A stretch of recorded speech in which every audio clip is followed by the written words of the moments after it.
La maison de Jérémy Fabre. Épisode 4, de l'autre côté.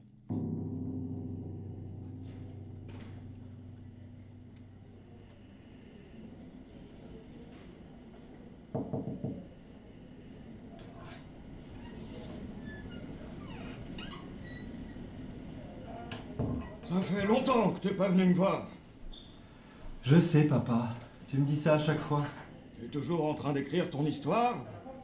Celle avec la maison vivante, et les petites filles et tout. Toujours. Ça fait longtemps que je suis plus un personnage dans tes machins. Bah, tu vois, là t'en es un pourtant. Ouais, secondaire, hein, très secondaire. Juste pour te donner la réplique. Pour changer un peu de ton. C'est plutôt reposant, non? Comme place. Ouais, C'est quoi que tu manges? C'est bon ici? non, c'est dégueulasse. Papa, s'il te plaît. Quoi, j'ai bien le droit de dire que c'est dégueulasse puisque c'est dégueulasse. Tous des cons ici. Papa, s'il te plaît. Il y a des enfants qui nous écoutent. Je m'en fous. Ils ont qu'à éteindre leur poste. Ils ont qu'à m'abandonner. Puis toi aussi. Papa. Je me sens tout seul. Tout abandonné. Pourtant, il y a monsieur, là, truc. Enfin, ton voisin de chambre. Lui aussi, c'est un con. Papa! Il est complètement demeuré. Ouais, bon, demeurer c'est trop compliqué pour les enfants, ils comprennent pas. T'as qu'à garder con, tant pis. Comme tu veux. C'est toi qui écris, de toute façon. Tu vois, au départ, je voulais écrire plusieurs débuts pour mon histoire. Mais maintenant, je suis plutôt en train de me dire qu'il faudrait plusieurs fins. Plusieurs fins. Mais... pourquoi pas? Ça évite de choisir. Ça évite plutôt de finir, à mon avis. Mon problème avec les histoires, c'est de les terminer. De faire comme s'il y avait toujours un début, un milieu et une fin, ça me dérange. Je trouve que ça se peut pas. J'y crois pas. Pour moi, tout est toujours plus empilé, mélangé, recommencé, comme rayé, non? C'est pour ça que j'aime bien les feuilletons, les histoires en épisodes, mais celles qui sont infinies, qu'on n'est pas obligé de terminer. On peut les prendre par n'importe quel bout, il se passe toujours quelque chose, il y a toujours quelque chose à comprendre ou à aimer. T'es pas forcé de donner le fin mot, de dire à quoi ça rime et qui sont les méchants ou pourquoi ça se passe comme ça et pas autrement. On peut raconter un truc, puis un autre truc et encore un autre. Qu'est-ce qui est vrai, qu'est-ce qui est faux et pourquoi les gens font ça ou pas ça, on s'en fout. Comme ça, il n'y a pas de réalité définitive. J'ai rien compris. Par exemple, une première fin pourrait être une fin complètement catastrophique. Une fin qui irait à toute vitesse, tu vois, à la Indiana Jones ou à la Jumanji. Je t'écoute. Les trois amis en 1991 essaieraient de sortir de la maison, mais le sol se déroberait sous leurs pieds et elles tomberaient dans une fosse sans fond. Sauf que l'une d'elles parviendrait à accrocher sa main à une lame du plancher qui dépasse. La deuxième s'agripperait à la jambe de la première et la troisième à la chaussure de la seconde. Mais évidemment, la chaussure s'enlèverait et la fille disparaîtrait dans le vide en faisant un trait long qui accompagnerait sa chute. On y croit là? Je suis complètement dans le film. Pendant ce temps, au sous-sol, le père et le petit garçon en noir et blanc auraient enfin mis la main sur la fameuse carte dans le fin fond d'une armoire. Papa, tu es génial!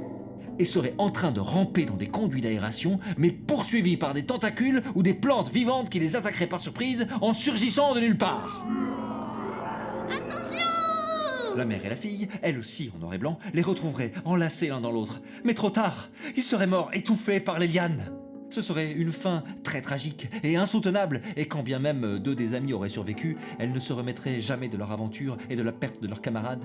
Pas davantage que la mère et la fille ne se remettraient de la mort du petit enfant et de son père. C'est horrible. Oui, tragique. Une variante, placée juste avant la chute de la troisième fille, serait de faire parler la maison avec une grosse voix caverneuse et tremblante.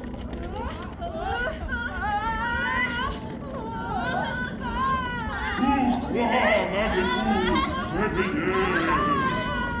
Pourquoi Non, madame la maison! m'avez-vous On est vraiment désolés! On pensait réveillé? que vous étiez malheureuse et que vous aviez besoin de compagnie! Et bien sûr, on comprendrait que c'est la maison elle-même qui précipite la jeune fille dans le trou sans fond de la fosse.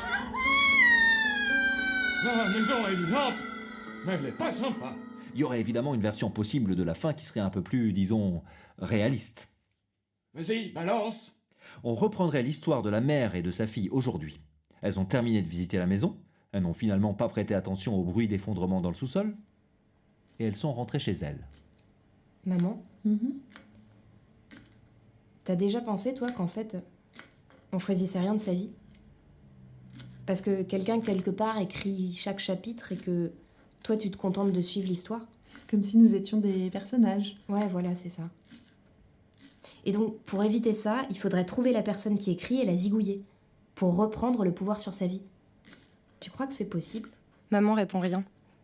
Elle continue de couper des carottes et elle pleure un peu alors que ce sont pas des oignons. Je le vois bien qu'elle pleure, même si ce sont pas mes oignons à moi non plus. Mes parents se cachent rarement pour pleurer de toute façon. Puis mon père rentre avec mon frère, il se met aussi à couper des carottes et à pleurer un peu. Ensuite, on regarde un film tous ensemble, et maman et papa se parlent presque normalement. La nuit avec mon frère, on n'arrive pas à dormir, on se lève pour vérifier. Papa dort dans le salon, maman dans leur chambre. Ils font chacun de tout petits ronflements. Et le bruit du frigo ne réveille même pas papa. Voilà. Il se passe comme ça plusieurs jours, plusieurs semaines. On retourne pas dans la maison bizarre. Juste, je regarde parfois les photos que j'ai prises là-bas avec le téléphone. Tu te souviens, je t'avais dit que sur la photo de la tapisserie, ça dessinait comme un tableau. Mhm. Eh ben, plus je la regarde, plus je le vois. C'est même assez clair. Les lignes et les traits forment deux personnages et un décor intérieur. On voit un très vieux monsieur assis dans son lit blanc, en train de manger une soupe dans une assiette. Et à côté de lui, un gars qui tape à la machine à écrire. Ça se passe dans un genre d'hôpital, tu vois. Un hôpital pour vieux. Fais voir. La mère se penche sur la photo, fait glisser ses doigts à la surface de l'écran, zoom, déplace légèrement le point central de l'image. Elle voit ce que voit sa fille, mais ne le dit pas. Tu as vraiment beaucoup d'imagination, ma puce. Beaucoup trop. Certains jours, maman feuillette des magazines qui vendent des appartements. Elle souligne des trucs avec un stylo bille. Je crois qu'elle veut toujours partir. Mais bon, pour l'instant, on continue comme avant. On sort tout doucement du monde inversé. Mais il en reste des traces. Ça, c'est pour la partie sur la mère et la fille. Compris. Mais il me reste à imaginer une fin pour les trois amis en 1991. Tu te souviens?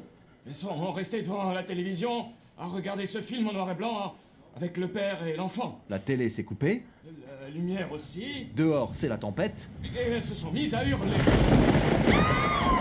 filles, c'est rien. Pas la peine de paniquer, c'est juste un orage. Faut absolument rentrer chez nous. Faut absolument sortir d'ici. Les parents doivent être morts de trouille. On peut pas sortir par ce temps. Mathilde, tu fais quoi? Je vérifie un truc. La porte est fermée à clé. Hein? La porte d'entrée. Mais qu'est-ce qui se passe? Dans la pièce du bout, la lumière s'est rallumée.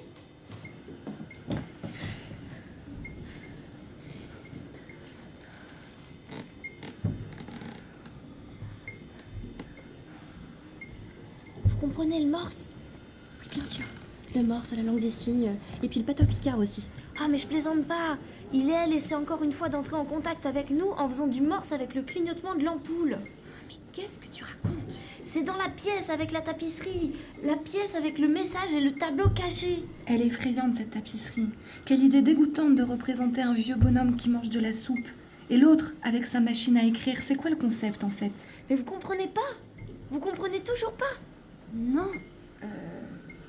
J'avais raison. Depuis le début. Mais raison en quoi? Bon, aidez-moi. Mathilde entreprend de donner des coups de pied dans la cloison tapissée, puis des coups d'épaule en se jetant de toutes ses forces. Suivie par ses amis, elle empoigne maintenant une chaise qu'elle fracasse avec rage, persuadée que la réponse à leurs questions se trouve de l'autre côté.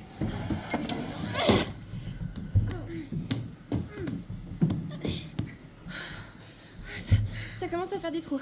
Tu vois quelque chose? Pas vraiment. Mais c'est où j'ai trouvé une barre de fer.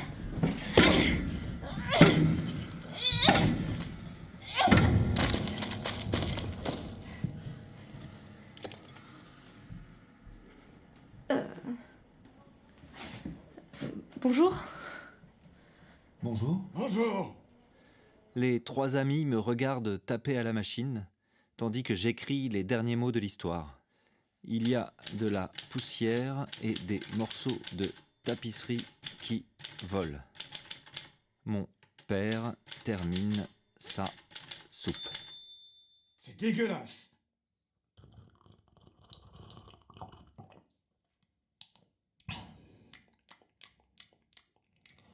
Fin.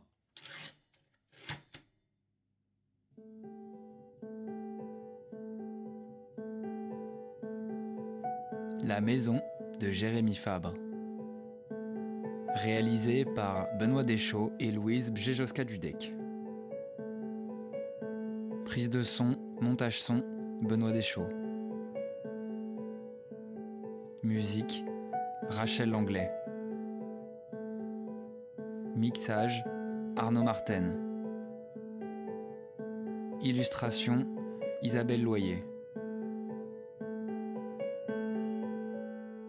Avec les voix de Jérémy Fabre dans le rôle de l'écrivain, Louise Bjejoska-Dudek dans le rôle de la mère, Lola Roskis Gingembre dans le rôle de la petite fille, Noélie Lepers dans le rôle de Julie, Laetitia Troussel-Lubert dans le rôle de Mathilde, Marie Descure dans le rôle de la mère enfant, et Gildas Loupiac dans le rôle du vieillard. Enregistré au studio Beau Labo. Merci à Nassim El Mounabi, Gildas Loupiac, la famille Delecourt et Pierre Lamblat. C'est une production de la compagnie M42, coproduit par le théâtre L'Éclat et Cacophonie.